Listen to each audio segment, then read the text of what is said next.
Have you ever found yourself wondering, is what I'm doing helping me stay vital? Or could it secretly be working against my energy, my focus, even my overall well-being as I age? You wouldn't be alone if you felt a pang of uncertainty, maybe even a little guilt. Society hasn't always made it easy to discuss male sexuality openly, particularly later in life. Yet statistics suggest a vast majority of men in their 60s, 70s, and even 80s remain sexually active in some form. But here's the crucial question most aren't asking. Are those habits optimizing health, or could they be subtly undermining it? Before we go any further, I'm curious, what questions or concerns come to your mind when thinking about this topic? Maybe you've heard conflicting advice, or perhaps you've noticed changes in your own energy levels. Please take a moment and share one thought or question in the comments below. Let's create a supportive space to discuss this openly. The confusion is real. One source might tell you regular activity is great for prostate health, while another whispers warnings about draining your vital energy or even impacting testosterone. Who should you believe?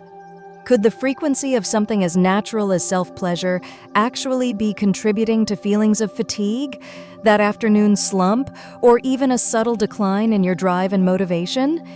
It's easy to dismiss these feelings as just getting older. But what if it's more specific? What if the balance, or imbalance, in this very personal area is playing an unseen role? Getting this wrong doesn't usually lead to dramatic overnight changes. It's often more insidious. Maybe you notice recovery takes longer, or your mental sharpness isn't quite there. It's a slow creep, easily mistaken for aging itself, when the answer might lie in understanding your body's unique rhythm. In this discussion, we're going to cut through that noise. We'll look at what's really happening inside your body, explore the potential pitfalls of doing too much or too little, and uncover how to find that sweet spot, a balance that truly supports your strength, vitality, and peace of mind. Because this isn't just about pleasure, it's about ensuring all aspects of your life are working together to keep you feeling powerful and in control. Let's explore the hidden impact frequency can have. So, why does this uncertainty exist? Why do some men feel invigorated after release, while others report feeling drained, almost depleted? The answer isn't just about the act itself. It digs deeper into your body's intricate chemistry, your hormones, your nervous system, things most of us were never taught. Think about your brain chemistry.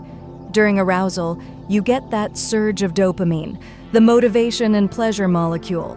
Fantastic, right? But immediately after climax, another hormone, prolactin, spikes. Prolactin brings relaxation, but if it spikes too high or stays elevated too long, that's when you can get hit with that wave of fatigue, brain fog, or even a dip in desire later on. For some men, especially as we age and recovery systems might be a bit slower, this prolactin effect can be more pronounced if the frequency is too high for their individual system. Then there's the testosterone question. It's the hormone we associate with male vitality, strength, and drive. Does frequent release deplete it? The science here is nuanced. While extreme, constant activity might cause temporary fluctuations, some research suggests moderate, regular release might actually be supportive of overall reproductive health. The real danger seems to lie in the extremes, either chronic overstimulation, which can tax the system, or prolonged abstinence, which might not provide the regular signaling the body benefits from. It's about finding that sustainable rhythm. We also need to consider your nervous system. You have the fight or flight system, sympathetic, keeping you alert, and the rest and digest system, parasympathetic, for recovery. Healthy release involves a dance between these. However, if activity becomes excessive or purely habitual without genuine presence, it could potentially over-rely on the parasympathetic response, leading to that feeling of being perpetually powered down rather than refreshed. Some experts even suggest it might, over time, slightly desensitize pleasure pathways, impacting motivation in other life areas. It's a subtle potential effect, but one worth considering if you're feeling consistently flat. And what about circulation? Good blood flow is vital for everything, including male function. While moderate activity is generally seen as supportive for cardiovascular health, think about it logically. Any activity requires resources. Constant, very frequent release could, theoretically, place a repetitive demand on the system without adequate recovery, potentially contributing to feelings of tiredness or resource depletion over time. It's less about acute strain and more about the cumulative effect of inadequate recovery between sessions. Finally, let's not ignore the mind-body connection.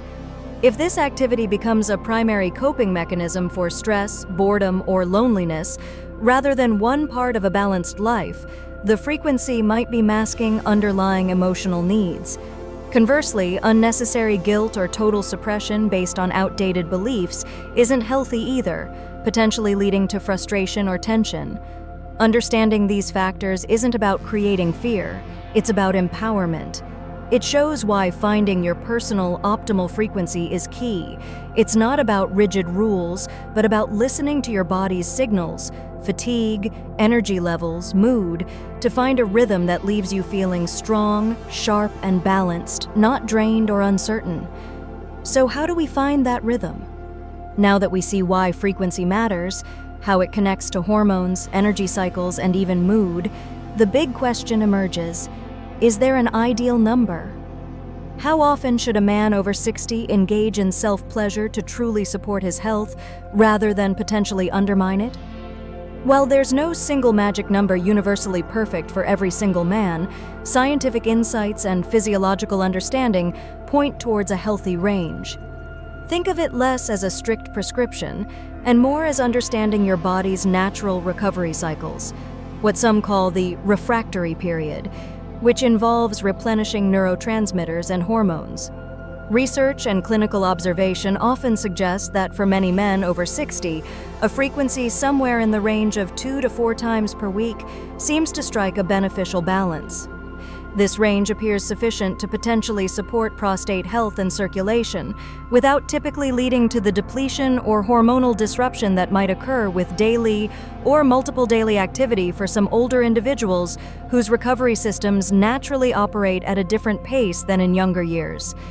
Does this mean daily activity is automatically harmful? Not necessarily for everyone. Some men might tolerate it well, but the key is self-awareness. If you are engaging daily, or even more, and you're also noticing persistent fatigue, mental sluggishness, achy joints, or a lack of motivation, those could be subtle signals from your body that you might be exceeding your optimal recovery capacity. It's not a moral judgment, it's physiological feedback. Think about it like exercise. Moderate, regular exercise is fantastic, but overtraining without enough rest and recovery leads to injury and burnout. Similarly, finding your sustainable rhythm with self-pleasure is crucial. Beyond just the number, how you support your body afterward makes a huge difference. Are you replenishing what might be lost? Simple things can help mitigate potential downsides. Staying well hydrated is basic but important. Since orgasm involves muscle contractions and neurotransmitter release, ensuring adequate electrolytes, like magnesium and potassium, found in many healthy foods, can support muscle relaxation and nerve function afterward. Some nutrients, like zinc, are also involved in testosterone production and are lost in seminal fluid, so ensuring adequate dietary zinc is wise. These aren't magic bullets, but supportive measures. Timing can also play an overlooked role. Engaging late at night could potentially interfere with melatonin production for some, impacting sleep quality. Poor sleep, as we know, affects everything, including energy and hormone balance. Experimenting with timing, perhaps earlier in the day, might be a simple tweak that improves how you feel overall, reducing any potential for nighttime disruption or next-day grogginess. And what about directly supporting your vitality? Instead of worrying excessively about depletion, focus on positive health habits that naturally support energy and hormonal balance. This includes stress management, chronic stress tanks hormones, regular physical activity, boosts circulation and mood, quality sleep, and a nutrient-dense diet. These foundational pillars create resilience in your system. So it's not just about how many times. It's a combination. Finding your frequency sweet spot, often 2 to 4 times a week for men over 60, actively supporting your body's recovery, hydration, minerals, being mindful of timing, especially regarding sleep, and building overall health resilience. How do you put this all together practically? All right, let's translate this understanding into practical steps. How can you actually apply this to optimize your well-being and leave behind any nagging doubts or negative effects? It boils down to 3 core ideas: tune in, recover smart, and live well. First, tune in to your frequency. That range of 2 to 4 times per week is a helpful guideline, but you are the expert on your body. Start paying closer attention. For a week or 2, simply notice, how do you feel the hours and even the day after you engage? Energized? Neutral? Fatigued? Is your sleep affected? Is your motivation steady? If you're consistently feeling drained or foggy after your current frequency, consider spacing things out a bit more. Maybe add an extra rest day between sessions. If you're feeling great, perhaps your rhythm is already optimal. This isn't about rigid counting, it's about mindful self-assessment. Second, recover smart. This is about consciously supporting your body post-release. Don't just roll over and forget about it. Make hydration a priority. Have a glass of water. Consider incorporating foods rich in zinc and magnesium into your regular diet: nuts, seeds, leafy greens, lean meats, or ensure your multivitamin covers them adequately. Gentle movement, like a short walk or some light stretching afterward, can also help restore circulation and prevent that feeling of sluggishness. Think of it as a mini cool down for your system. Third, live well, be mindful of timing. Remember the potential impact on sleep if done right before bed? If you suspect this might be affecting you, try shifting it earlier in the day. See if that improves your sleep quality and next day energy. More broadly, live well means addressing the bigger picture. Are you managing stress effectively? Getting enough sleep generally? Eating nourishing food? These foundational health practices build resilience and make your body better equipped to handle any activity without feeling depleted. They also help ensure that self-pleasure remains a healthy part of life, not a coping mechanism for unaddressed issues. An important part of this is also mental reframing. Let go of any lingering guilt or shame society may have imposed. Recognize that healthy sexual expression, including self-pleasure, is a normal, natural part of human life at any age. The focus should be on balance and health, not judgment. Approaching it mindfully, as a way to understand and care for your body, removes the anxiety and allows you to find a rhythm that truly serves you. By combining these principles, tuning into your body's feedback, recovering smartly, optimizing timing, and fostering overall well-being, you move from uncertainty to confidence. You create a sustainable approach that enhances vitality rather than potentially draining it. So, what kind of changes might you actually notice? When you start applying these principles, finding your rhythm, supporting recovery, being mindful, what can you realistically expect? It's not about overnight miracles, but about gradually shifting your body towards better balance and vitality. Many men report a noticeable increase in consistent energy levels throughout the day. That mid-afternoon slump might become less frequent, or morning energy might feel more robust. This often comes from allowing your nervous system and hormonal cycles to recover properly, avoiding those sharp prolactin spikes followed by energy crashes. You might also experience improved mental clarity and focus. When your system isn't subtly taxed by too frequent demands without adequate recovery, cognitive function can improve. That brain fog some men describe might start to lift, leaving you feeling sharper and more present. There can be benefits for mood and motivation too. Finding a sustainable, healthy rhythm removes the potential cycle of brief pleasure followed by fatigue or subtle depletion, which can sometimes impact overall drive.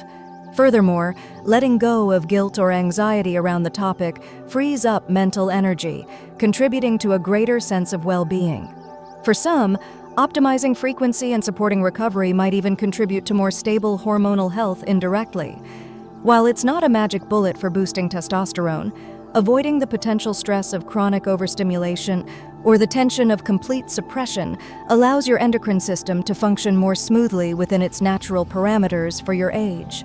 Imagine the difference. One man continues haphazardly, sometimes daily, sometimes abstaining for weeks, often feeling tired but blaming it solely on age.